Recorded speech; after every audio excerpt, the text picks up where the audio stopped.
Periodismo hoy.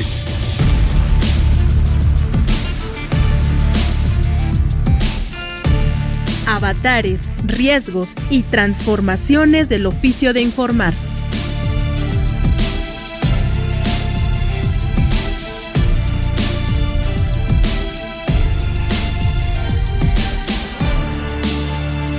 Muy buenas tardes, bienvenidas, bienvenidos a su programa Periodismo Hoy. Les saluda como todos los martes a esta hora de la tarde con mucho gusto Alexia Cervantes en compañía a lo lejos en Toluca de Andrés Solís. Mi querida Alexia Cervantes, como siempre y como bien lo dices, todos los martes puntuales a esta hora de la media tarde, pues vamos a platicar sobre periodismo y hoy tenemos un programa muy interesante.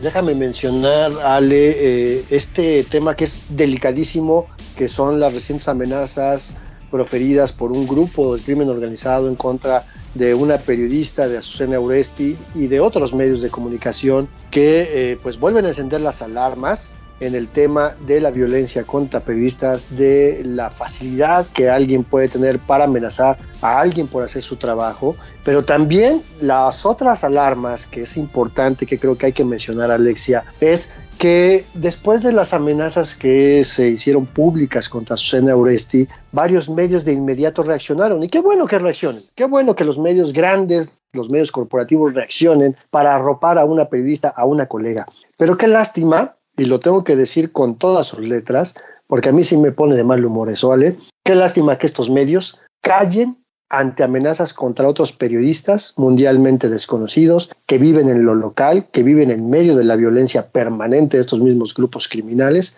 y qué lástima que estos mismos medios corporativos no se vean hacia adentro, no vean las condiciones de sus propios periodistas, cuánto les pagan, qué les pagan seguro de vida, seguro de gastos médicos, les pagan entrenamiento para coberturas de riesgo, y a veces muchos de estos grandes medios corporativos, y te lo digo por experiencia directa, Ale, ni siquiera reaccionan cuando amenazan a alguien de su propio staff.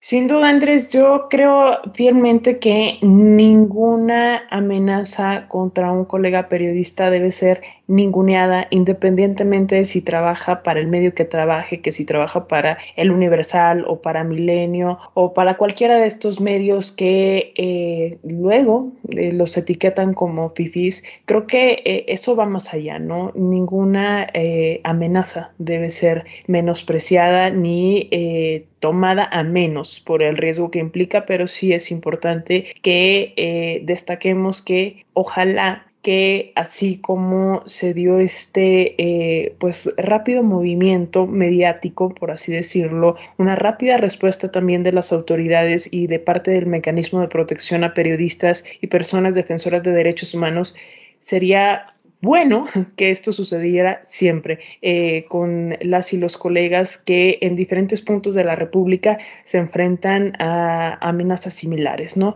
Pero ese es todo un tema del que ustedes saben, hablamos constantemente aquí en Periodismo Hoy y no lo vamos a soltar. Pero el día de hoy quisiera decirles que el tema o la idea es hacer un recuento de la cobertura de los Juegos Olímpicos y las consideraciones en torno a un buen trabajo periodístico en materia de deportes, considerando además, Andrés, que pues en unos días comienzan también los Juegos Paralímpicos. Por supuesto, y es que en un país como México, donde de acuerdo a los datos del Instituto Nacional de Estadística y Geografía, el INEGI, casi el 60% de la población mexicana mayores de 18 años no realizamos ninguna actividad física de manera regular, pues entonces cuando hablamos del deporte tenemos que hablar no solamente de la activación física, tenemos que hablar mucho más allá del espectáculo, porque esto además puede influir en que alguien decida o no, sobre todo desde la infancia, a practicar alguna disciplina deportiva. Sin duda, Andrés, y yo creo que algunas de las claves para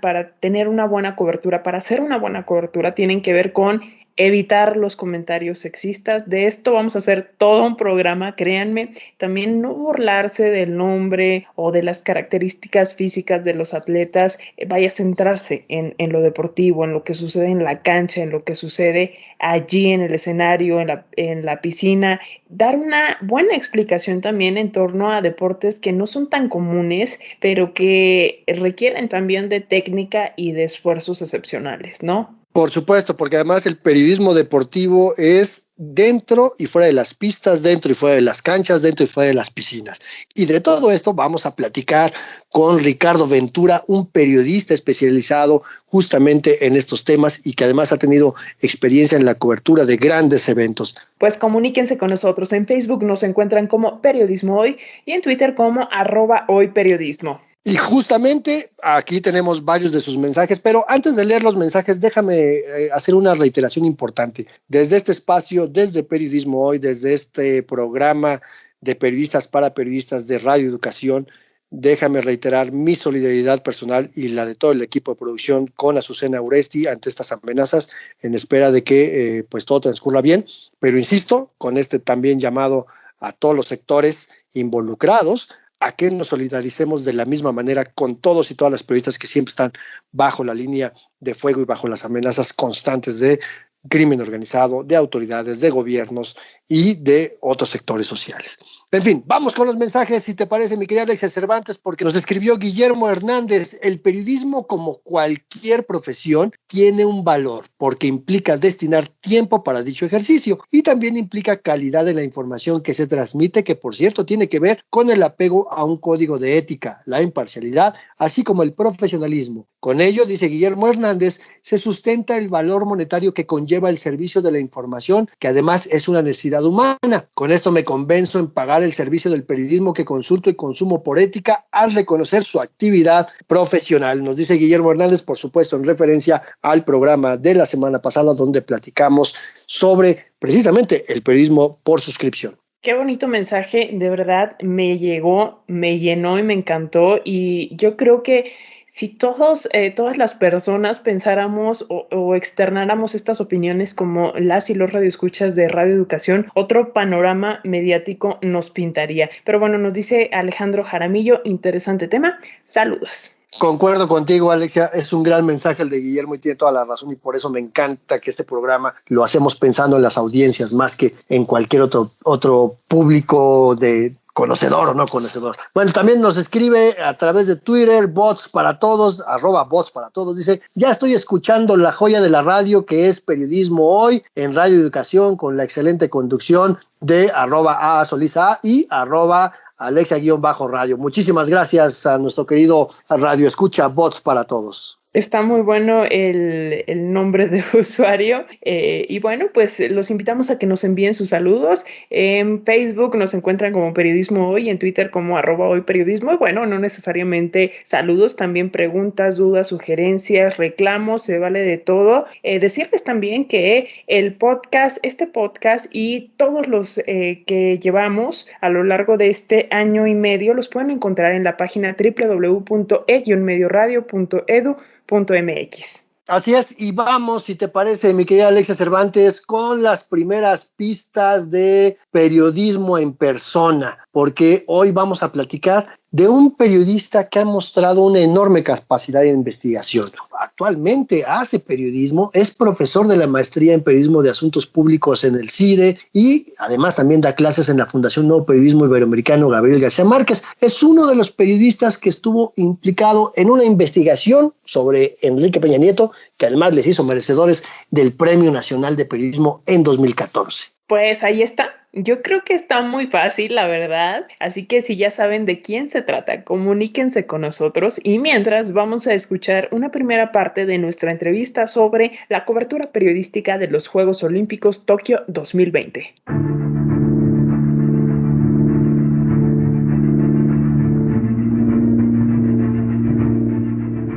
Los Juegos Olímpicos se llevaron a cabo del 23 de julio al 8 de agosto de este año. Por primera vez en la historia participó un porcentaje similar de deportistas hombres y mujeres en las diferentes disciplinas. Además, los Juegos se celebraron sin espectadores, ni siquiera de origen local, debido, pues sí, obvio, al recrudecimiento de la pandemia. Y también, por primera vez, Andrés, debutaron deportes como el surf, el skateboarding y la escalada.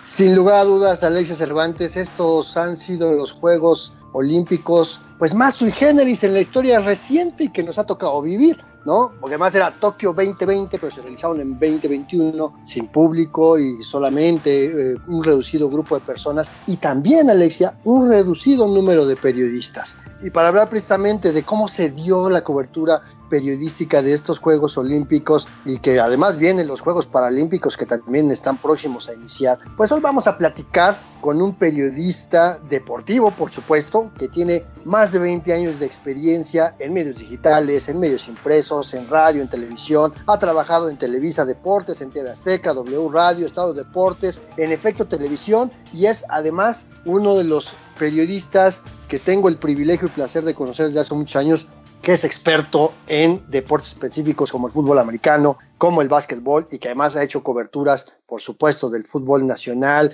del golf, del tenis, en fin, toda una experiencia detrás de las canchas, en los micrófonos, en las cámaras. Y estamos hablando del buen periodista Ricardo Ventura. Mi querido Ricardo, qué gusto tenerte aquí en este espacio de Periodismo Hoy a través de las frecuencias de Radio Educación. Mucho gusto, muchas gracias, Andrés, Alexia. Pues yo feliz de platicar aquí con ustedes de los últimos Juegos Olímpicos, que, como bien dices, fueron los más extraños que se han vivido, ¿no? Sin duda, pero ¿sabes qué? La verdad es que no sé, a ver qué nos dicen nuestras audiencias que se comuniquen ahorita. Yo creo que son los juegos que más he disfrutado, que más he tenido chance de ver en retransmisiones. Algunas veces sí me levanté en la madrugada a verlo antes de irme a trabajar al Noti, pero para comenzar por el principio, Ricardo, yo quisiera preguntarte, híjole, ¿cuál es el papel de un periodista o una periodista deportiva en un país como México, donde, según el INEGI, no nos estamos inventando el dato, el 60% de la población que tiene más de 18 años, pues no practica deporte alguno, y ya después como que de ver a estos atletas hasta ganas te dan de salir de la cama? Sí, como bien comentas, creo que los olímpicos son un detonante para los niños, sobre todo, ¿no? Que ven a los atletas participar y ven cómo son los Juegos Olímpicos, cómo son las competencias, las medallas, y eso los impulsa o los motiva a practicar algún deporte. Creo que también en esta vez el horario fue un gran rival para la audiencia. Levantarse a las 3 de la mañana a ver las competencias de arco, gimnasia, era muy difícil, sobre todo como tú dices, para los jóvenes. A lo mejor para los que estamos ya un poquito más grandes, desvelarnos pues no nos costaba tanto que tuviéramos que madrugar. Pero yo creo que el poco apoyo que a veces hay en nuestro país para los niños, sobre todo para desarrollarte en deportes pocos populares, como es el tiro con arco, como puede ser el bádminton, como puede ser a lo mejor el voleibol, porque todo está enfocado un poquito más en el fútbol. Creo que deberíamos de trabajar un poquito más en entrenadores y desarrollar jugadores y profesores para entrenar a los niños a otro tipo de disciplinas, empezando por las clases de educación física en las primarias, por ejemplo.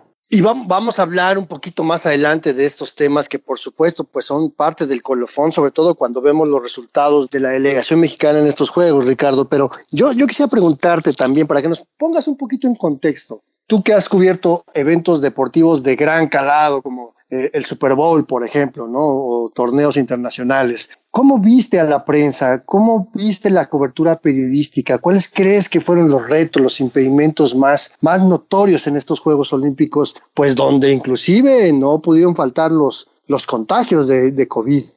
Como les comentaba, creo que el horario era un reto para todos, tanto para espectadores como para los periodistas. Además de más de 6,000 periodistas en Tokio, pero también su actividad estaba muy limitada. A diferencia de otras ediciones, no podían entrevistar a los atletas fuera de las áreas permitidas, no se podían mover solos, tenían que ser a fuerza en un medio de transporte oficial. Justamente no pueden agarrar un Uber, no pueden agarrar un taxi por lo mismo de todo esto de la pandemia. Había horarios restringidos.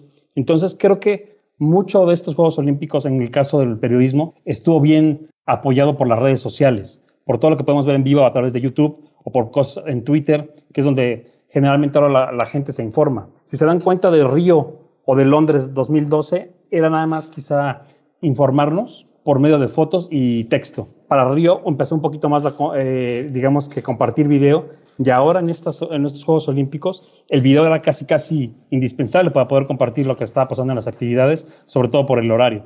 Y bueno, ahora no teníamos que estar, o bueno, los periodistas más bien que se encargaron de esta cobertura, no necesariamente tenían que estar en Japón, ¿no?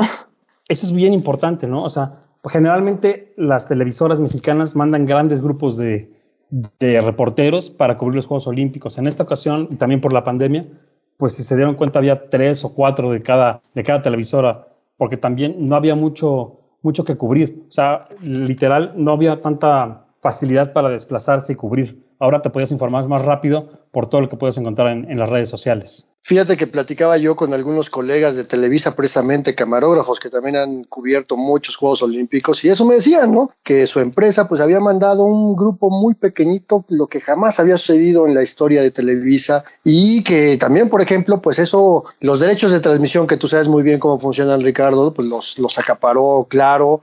Claro. Esta empresa de Carlos Slim, y ellos hicieron pues toda esa cobertura televisiva a través de YouTube. Yo creo que fue la plataforma más importante donde la gente veía los Juegos Olímpicos, era a través de YouTube. Pero ¿tú cómo viste esto que estabas platicando, ¿no? Del uso de las redes sociales como Instagram, como TikTok, como Twitter, Facebook, y fundamentalmente las transmisiones en vivo a través de YouTube? ¿Tú cómo lo interpretas pues obviamente como experto en el periodismo deportivo, pero también como público? Creo que las transmisiones en YouTube, como comentabas, de Marca, fue un gran esfuerzo aparte del equipo, porque había todas las competencias en vivo y tenías narradores. O sea, era una verdadera odisea poder cubrir todos los Juegos Olímpicos a pesar de no estar en el lugar, ¿no? O sea, la verdad creo que fue un esfuerzo muy importante por parte de Marca, y creo que lo hicieron muy bien, y obviamente ganaron muchísimos suscriptores, muchísimos followers en sus redes sociales, pero creo que fue un trabajo muy bueno y que toda la gente podía estar atento de las redes sociales, de los Juegos Olímpicos por medio de este canal. En cuanto a las redes sociales, creo que Twitter nos mantenía perfectamente informados de cualquier parte del mundo que quisiera saber, los medallistas, los récords, lo que había pasado, lo que no había pasado, lo que pasó atrás de las actuaciones de los atletas. Creo que TikTok, Instagram se dedican un poquito más a lo que pasaba alrededor, que también, a diferencia de otros juegos, creo que le faltó un poquito más el color que estábamos acostumbrados, al menos aquí en México, a conocer un poquito más de la cultura del país donde se celebran los Juegos Olímpicos. Y bueno, ahora está otra red social que yo ni sabía que existía, que se llama Twitch, y que es más o menos una especie como de YouTube o de transmisión de streaming en vivo. Pero bueno, yo quisiera también que tocáramos otro aspecto, y es que me cala, las deportistas, o sea, dedican años y años y años para alcanzar cierto nivel de preparación, y a final de cuentas muchos de los comentarios de algunos presentadores o de periodistas, híjole, pues se siguen centrando en la vestimenta, en el aspecto físico. Particularmente hay uno que recuerdo ahora en gimnasia, la chava, con un trabajo fenomenal, una chava de Rusia, o sea, casi se rompe el cuello, por así decirlo, en toda esta serie de ejercicios y piruetas, y al final el comentario del periodista fue algo así como: qué bonitos ojos tiene, combinan con su leotardo. O sea, vaya, ¿qué dirías respecto a esto? Creo que ese ha sido un tema, digamos, recurrente en estos juegos, ¿no? Por ejemplo, las chicas del voleibol de playa, ¿por qué no pueden jugar con otro tipo de vestimenta? Las chicas del hockey sobre pasto, las chicas, como tú decías, de gimnasia, ¿no? O del handball, ¿por qué tienen a fuerza que jugar con un traje de baño más pequeño, a diferencia de los hombres? Creo que, desde mi punto de vista, creo que todos los atletas, sean hombres, mujeres, deberán de participar con el uniforme que mejor les acomode, con el que estén más cómodos para participar, para que eso también, y quitar un poquito estas críticas hacia los uniformes de las mujeres, que estoy completamente de acuerdo contigo. A veces el enfoque, nos olvidamos de lo que pasó en la cancha o en algún aparato de la gimnasia, y se dedican más a comentar sobre el traje de baño o sobre el leotardo. Oye, pero esto a mí me lleva a pensar dos cosas importantísimas. La primera, la que señala muy bien Alexia y que tú complementas, Ricardo, que es esta profunda misoginia y machismo que persiste en el periodismo deportivo mexicano, del cual hablaremos, por supuesto, más adelante en este espacio.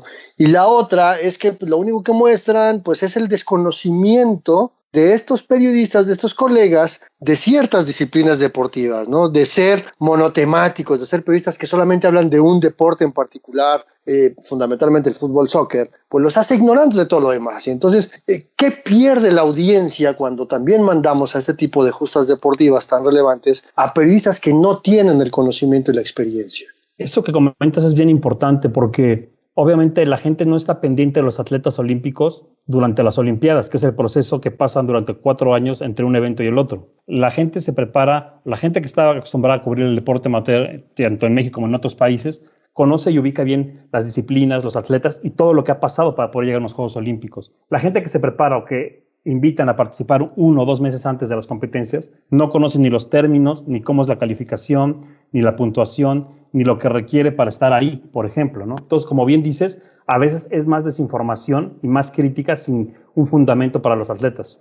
Oye, y en ese sentido, ¿qué aspectos dirías tú en los que sí se debe centrar una cobertura deportiva? O sea, ¿en qué fijarnos para, no sé, encontrar y contar buenas historias?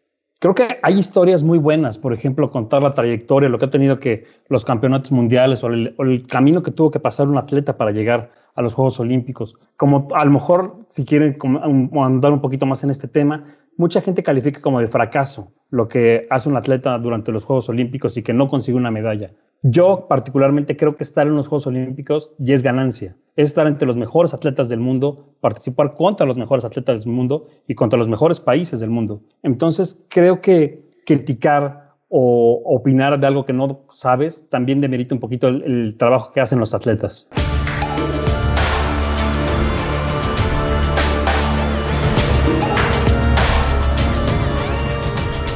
Vamos a hacer una pequeñísima pausa, como siempre, solo para recordarles que estamos aquí pendientes en nuestras redes sociodigitales, esperando todos sus mensajes, sus comentarios. Recuerden que en Facebook nos encuentran como Periodismo Hoy, en Twitter somos @hoyperiodismo. Ya saben que nos pueden enviar todos sus comentarios, sus sugerencias en torno al programa del día de hoy y también sus respuestas a la trivia, porque en Periodismo en Persona contaremos la historia de un periodista mexicano que actualmente es editor de El Faro en El Salvador. De hecho, hace algunas semanas, lo recordarás Andrés, también nuestras audiencias, fue expulsado de ese país por funcionarios del gobierno del presidente Nayib Bukele y bueno, pues además al periodista le fue negado el permiso de trabajo y la residencia temporal, por lo que en estos momentos se encuentra trabajando desde México, un caso al que además hay que darle seguimiento.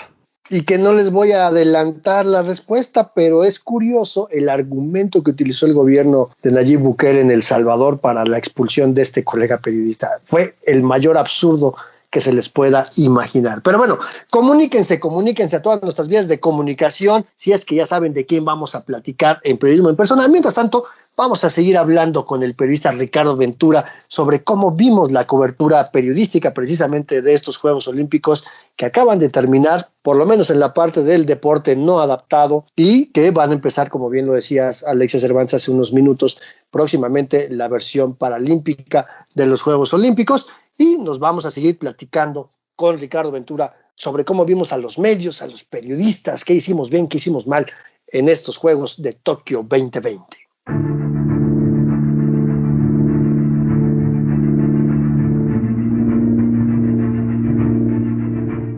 Estamos hablando con Ricardo Ventura, periodista deportivo con más de 20 años de experiencia en medios impresos, radio, televisión, en medios digitales, periodista deportivo en Televisa, en TV Azteca, en Efecto Televisión, en fin, una gran cantidad de medios. Y que además, déjame decirte, Alexia, que Ricardo Ventura es uno de los pioneros del periodismo deportivo en medios digitales, ¿eh?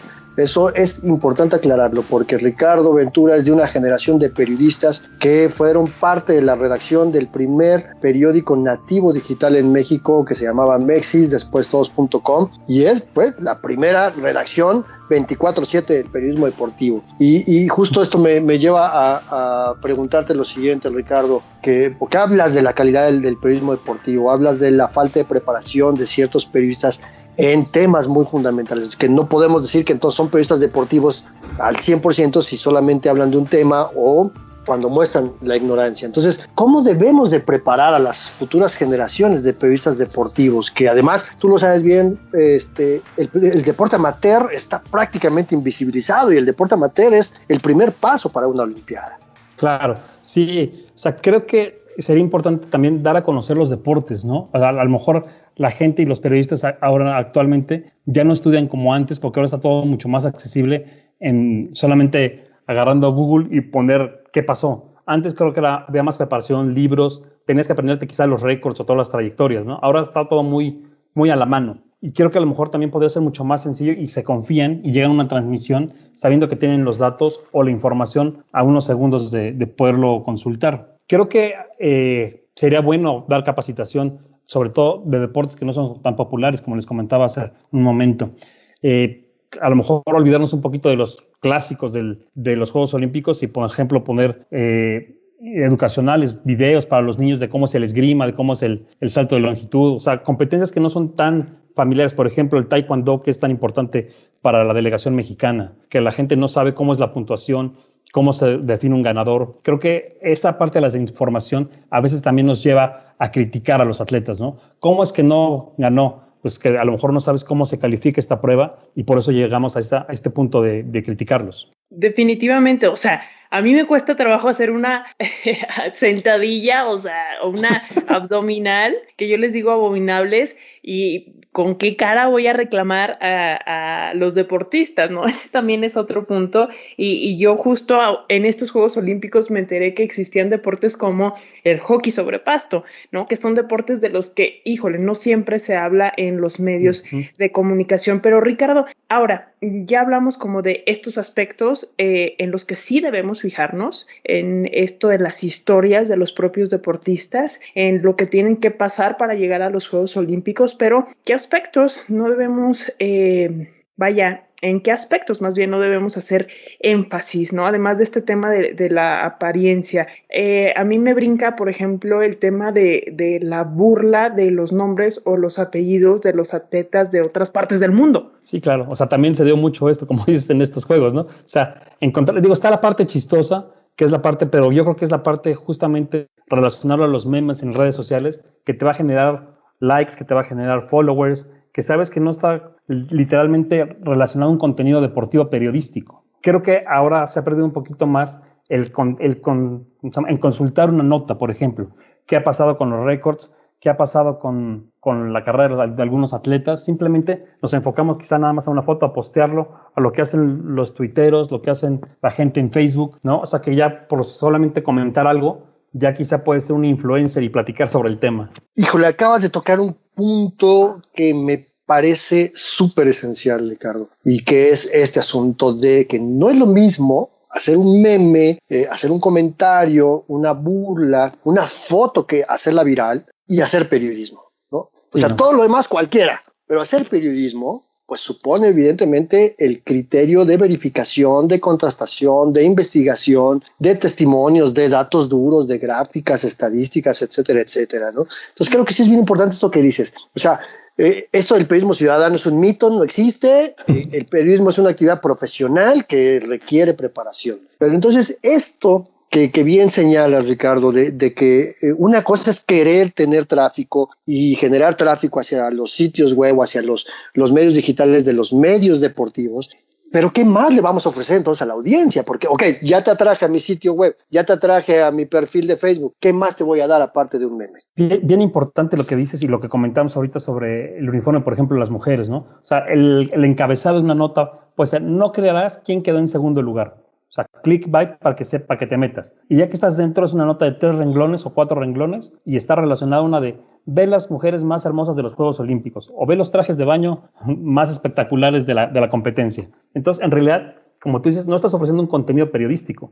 Estás ofreciendo, digamos, algo que la gente por morbo se mete a ver. O sea, no, en realidad tampoco estamos ofreciéndole a los usuarios contenido de valor, que la verdad ya también en pocos sitios podemos encontrar este tipo de información. Oigan, yo tengo una pregunta seria, de verdad viene desde el fondo de mi corazón, porque no sé si hay escuelas, realmente desconozco si hay escuelas en las que se esté abordando el periodismo de deportes como una opción de licenciatura o de maestría o de especialidad. No sé si tú, Ricardo, o Andrés tienen por ahí el dato que pudiera servirle también a la gente, a los chavos y chavas que nos escuchan y que están interesados en el periodismo, ¿no? Me parece que la Escuela de Periodismo Carlos Septién es una buena opción para la gente que se quiere dedicar al periodismo deportivo. Tiene varias opciones para para los jóvenes que quieren dedicarse a esta carrera y hacerlo de una forma mucho más interesante y mejor. Y me parece que había por ahí algunas pequeñas escuelas de los propios cronistas deportivos que hacen a veces sus talleres para este tipo de temas, ¿no? Creo que grandes maestros del periodismo deportivo los hay y aquí estamos platicando justamente con uno y seguramente Ricardo tendrá mucho que compartir con nuestras audiencias y con la juventud que nos acompaña. Pero antes de que se nos termine el tiempo, mi querido Ricardo, déjame regresar un poco a la cobertura de estos Juegos Olímpicos y lo que la prensa nacional hizo sobre los resultados de la delegación mexicana. Tú decías que, y estoy total y absolutamente de acuerdo contigo, en que llegaron los Juegos Olímpicos, pues no cualquiera, ¿no? O sea, yo no puedo correr los 100 metros planos ni siquiera en 2 horas, ¿no? Sí. Y aparte de que no me da tiempo, no llego, ¿no? Pero justamente creo que también la autoridad deportiva, como ustedes dicen, los del pantalón largo, siempre generan esas expectativas y siempre le mienten a la audiencia. Y entonces le toca a los periodistas, pues, concentrarse también en criticar gandallamente estas absurdas promesas deportivas. Y entonces eso también es un distractor a la cobertura del deporte, ¿no? Sí, y creo que no te podría decir si en otros países es igual, pero como bien dices, aquí en México siempre está esa parte de la nota, ¿no? La de, es que los directivos se robaron, es que los directivos prometieron, es que hubo un problema con los directivos, así como en esta ocasión con la ciclista, o sea, siempre hay un tema que tiene que ver con algo fuera del deporte, ¿no? Como tú dices, una distracción. Creo que eso debería también de evitarse. También, a lo mejor la prensa debería no darle importancia y enfocarse a temas más importantes de la delegación mexicana, por ejemplo. Sí, vaya, no desviar un poco esta atención justamente de lo que realmente es el sentido de unos Juegos Olímpicos, que es lo deportivo, independientemente de las millonadas que se gastan o de los países que se endeudan y de las grillas, de lo político, de aquellos personajes que se cuelgan de este momento, pues centrarnos en el esfuerzo y en las condiciones en las que llegan muchos de los y las atletas. Oye, pero pues ya estamos listas casi para los Juegos Paralímpicos que se celebrarán del 24 de agosto al 5 de septiembre y en ese sentido, Ricardo, ¿qué aspectos debemos considerar para una buena cobertura de los Juegos Paralímpicos? Ahí, desgraciadamente, creo que los Juegos Paralímpicos siempre pasan a segundo término y no reciben, obviamente, la atención que reciben los Juegos Olímpicos. Afortunadamente, a México generalmente le va bien este tipo de competencias y sabemos y nos enteramos por noticieros o algo, porque tampoco ya no hay programas especiales, ya no hay una cobertura especial, o los reporteros que enviaron tampoco ya no se quedan a la cobertura. Entonces, creo que en esta parte las redes sociales también nos van a ayudar mucho para darle un mayor seguimiento a este tipo de eventos que no reciben todos los reflectores. También a conocer a nuevos atletas que hacen un gran esfuerzo al estar participando en los Juegos Paralímpicos. Y que además terminan dando más medallas, ¿no? O sea, si hacemos la revisión histórica, sí, sin duda, la delegación paralímpica siempre trae más medallas y con menos participantes, ¿no? O sea, también sí, estadísticamente hablando, es una delegación mucho más productiva, con menos presupuesto, con menos apoyo. Si aquí se quejaban de los uniformes, bueno, el atleta paralímpico que requiere una silla adaptada o un dispositivo específico, no hay esa lana, ¿no?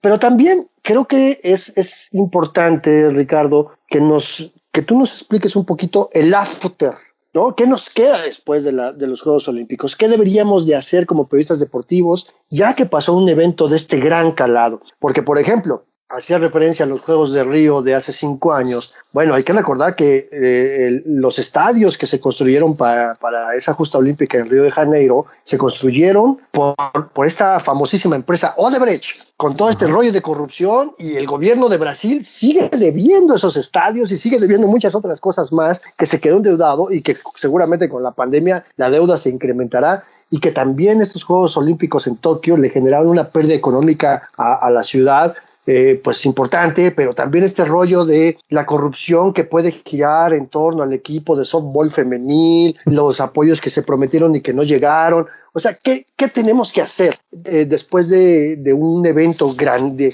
monumental como los Juegos Olímpicos? ¿En qué se debe concentrar el periodismo para no simplemente pasar la página?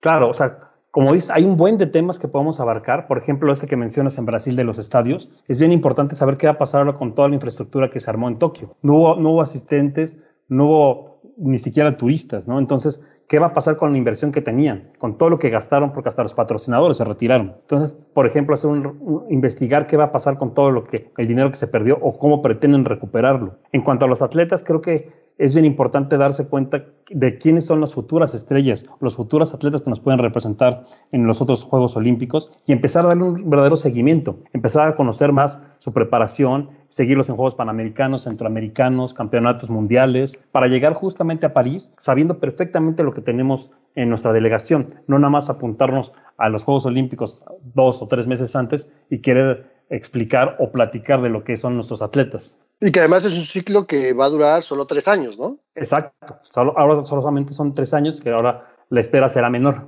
afortunadamente. Y vaya a irnos no a los dichos, sino a los hechos, porque todo el mundo puede decir, y aquí es donde viene el problema, o más bien el reto para nosotras y nosotros como periodistas, que es comprobar, porque luego todo queda como a nivel de te dije y me dijeron y no, que cuando yo era presidente ganamos más medallas y no es cierto porque hay más apoyo, menos apoyo, o sea, más bien investigar si eso es cierto, ¿no? Corroborar esos dichos y no irnos nada más con la réplica de esto. Y bueno, respecto a los paralímpicos, yo sí quisiera destacar esta parte de no ver a los atletas como con estos ojos de, pues tal vez como condescendencia que raya casi en la lástima, ¿no? No, yo creo que con el paso de los años se ha ido quitando un poquito eso y ya la gente los ve más, digamos, como verdaderos atletas, ¿no? Porque también te pones a ver el esfuerzo que hacen y es impresionante. Como tú decías, si yo, con todas mis facultades, digamos, normales, es imposible que yo pueda lograr, como decía Andrés, ¿no? Correr o lanzar el balón o nadar. O sea, creo que también es muy importante darles ese mérito y no verlos como tú dices. Creo que la gente también ya empieza a contemplarlo de esa manera. Y es que no dejan de ser atletas de alto rendimiento, que también están en sus propios procesos, entrenan diario, trabajan duro, y bueno, entonces creo que sí, el tema de la discriminación será un tema que tendremos que abordar en este espacio, el periodismo que discrimina o cómo no reproducir estos esquemas discriminatorios, ¿no? Pero justamente... Pero como dices, son como héroes anónimos, ¿no? Porque los conocemos hasta que participan. Exacto, o sea, y entonces... No tenemos como información dices, de ellos, ¿no? hasta que están ya en los juegos. Exactamente, es como tú dices, ¿no? O sea, de empezar a hacer el seguimiento de hacer periodismo de calle. O sea, el periodismo deportivo también es de calle, no es nada más estar esperando a que la nota te llegue a la redacción. Entonces hay que ir a los campos deportivos, hay que ir a las escuelas donde se enseña deporte, hay que ir a centros de rehabilitación de personas con discapacidad donde pueda haber un talento que nadie ha conocido. Y creo que la responsabilidad de los medios, a reserva de lo que tú digas, Ricardo, es que podemos hacer un poquito también esa labor de ser scouting de futuros talentos deportivos, como lo hacen las universidades, como lo hacen los clubes importantes, ¿no? Claro, pero ahí el problema que yo veo en los medios actuales es que eso no vende, ¿no? O sea, no me genera clics, no me genera vistas, no me genera interés por parte de la audiencia, me genera el morbo, ¿no? Lo que te decía el clickbait, el invitar a la gente a participar, a que se meta a mi página, aunque no sea información de valor. Entonces, creo que también desde los medios deberíamos empezar a empujar otra vez a tener contenido de valor, a que la gente vuelva otra vez a consumir notas, a reportajes interesantes y no nada más videogalerías o fotogalerías como ahora estamos acostumbrados. Pues ahí tenemos mucho trabajo por hacer, las y los periodistas. Me parece que una excelente investigación o un tópico a considerar sería la diferencia de patrocinios, por ejemplo, que reciben los atletas de los Juegos Olímpicos y los atletas de los Juegos Paralímpicos, ¿no? Ese podría ser un buen tema de investigación, pero rápidamente se nos está terminando el tiempo. Ricardo, ¿dónde encontramos tu trabajo? ¿Cómo te seguimos? ¿Cómo seguimos en contacto contigo? Si gustan seguirme en Twitter, estoy como @aventurarick. Ahí podemos platicar de todos los deportes que ustedes quieran y que abierto a todas las preguntas y comentarios. Son bienvenidos. Pues Ricardo Ventura, un placer haber tenido esta maravillosa charla contigo. Yo creo que nos has ayudado a entender un poquito más sobre lo que tenemos que hacer como periodistas y la responsabilidad que tenemos de informar con mayor certeza sobre los deportes, que el deporte no es simplemente un resultado o un récord o una medalla, ¿no? Sino que hay mucho más detrás de esto, y agradecerte, por supuesto, la disposición, tu tiempo. Y pues por favor sigan al señor Ricardo Ventura en sus redes sociodigitales, porque de verdad sí le sabe mucho a este tema. Solamente tiene un pequeño defecto, le va a los Raiders, pero bueno, ni modo, así son las cosas, mi querido amigo. Gracias por acompañarnos aquí en Periodismo Hoy a través de la señal de Radio Educación. Hay cosas que no se pueden corregir, ni modo. Muchas gracias, Alexa, y muchas gracias, Andrés, por la invitación. Un gusto platicar con ustedes, y cuando quieran platicamos de todo lo que pueda hacer del mundo deportivo. Muchísimas gracias, Ricardo.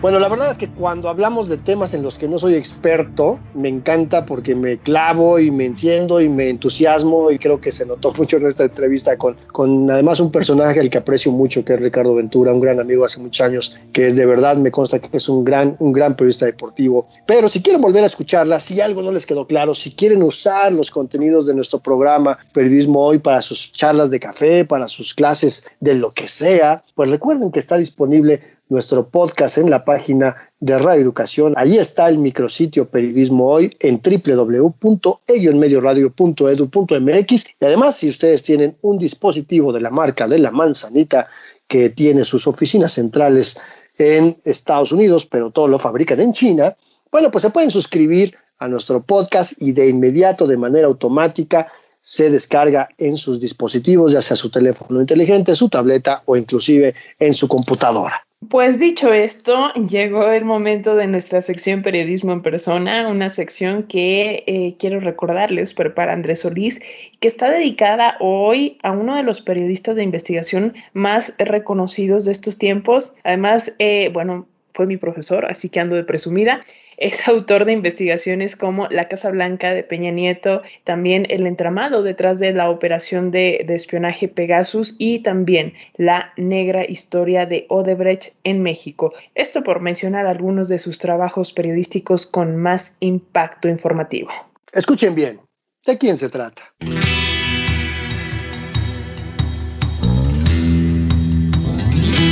Periodismo en persona. Hoy dedicado a Daniel Lizárraga.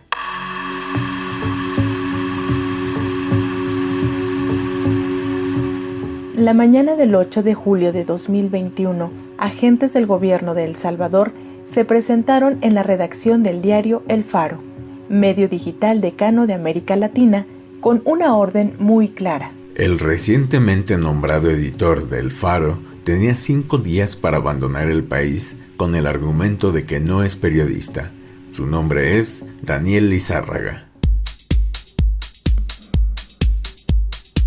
Daniel Lizárraga inició su carrera periodística en 1993 como reportero del naciente diario Reforma, cubriendo temas políticos y sociales, fundamentalmente sobre la Ciudad de México. Luego de su paso por la redacción de Reforma, el reportero también trabajó para El Universal y el semanario Proceso, donde fue destacando por sus habilidades como investigador. Con esta especialización en investigación periodística, el reportero pronto dejó de hacer coberturas cotidianas de la llamada nota diaria, para concentrarse en hacer reportajes de largo aliento. Pocos y pocas periodistas tienen la oportunidad de contar con el apoyo de medios y editores para poderse dedicar a la investigación, que además cuesta tiempo, dinero y recursos. Un día cualquiera, su colega Rafael Cabrera, asiduo lector de revistas del corazón, encontró una historia que de inmediato le encendió las alertas y el olfato periodístico y se la compartió a Daniel para arrancar la investigación. En noviembre de 2014 presentaron en el noticiario de Carmen Aristegui, en MBS Radio y en Aristegui Noticias, un reportaje llamado La Casa Blanca de Enrique Peña Nieto, que mostraba el lujo y despilfarro de una casa con un costo millonario, propiedad del presidente de la República y que pudo haberse construido con recursos públicos y con influencias. Este reportaje, merecedor del Premio Nacional de Periodismo y del Premio Gabo 2015, puso al descubierto una red de corrupción y sospechosas relaciones entre el presidente de México y la empresa constructora más favorecida durante ese gobierno. Aunque es sin duda uno de los trabajos más reconocidos del periodista, no ha sido el único. También es autor de una investigación que puso al descubierto el entramado del espionaje telefónico contra actores políticos a través del software Pegasus. La experiencia investigativa de Daniel Lizárraga lo llevó a convertirse en un periodista dedicado 100% a hacer reportajes de largo aliento que se han difundido en diferentes medios de México y otros países. Lizárraga es parte del enorme grupo de periodistas que durante meses se dedicaron a investigar transferencias de recursos a paraísos fiscales, y que concluyeron con el reportaje conocido como The Panama Papers. Además, coordinó la investigación de otro reportaje de alto impacto publicado en Animal Político, conocido como La Estafa Maestra, trabajo periodístico premiado con el Ortega y Gasset. Con toda esa experiencia, desde hace 15 años, Daniel se ha dedicado a compartir sus conocimientos impartiendo cursos de metodología y técnicas de investigación en México y varios países de América Latina. Hoy por hoy, Daniel Lizárraga es uno de los reporteros e investigadores más reconocidos y por eso fue contratado por el diario digital El Faro de El Salvador como su editor general, pero el gobierno de esa nación argumenta que no es periodista y por eso ordenó su deportación y le negaron el permiso de trabajo. Reporteros como Daniel son además inspiración para las nuevas generaciones que en los últimos años han mostrado un interés cada vez mayor en dedicarse a la investigación o bien a hacer mejores sus coberturas cotidianas.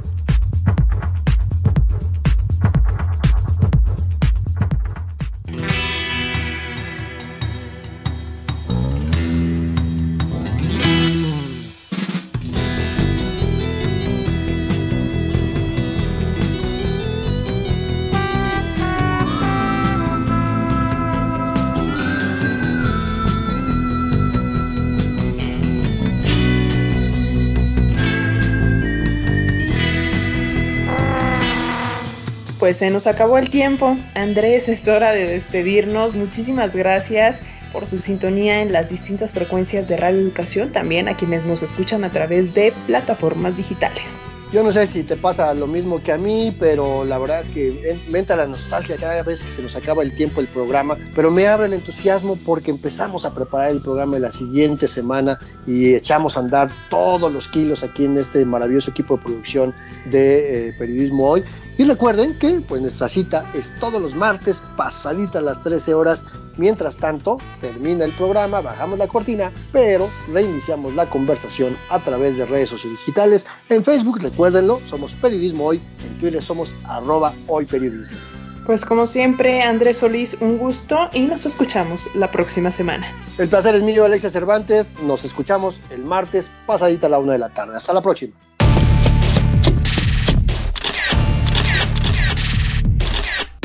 Periodismo Hoy. Periodismo es publicar lo que alguien no quiere que se sepa. Todo lo demás son relaciones públicas.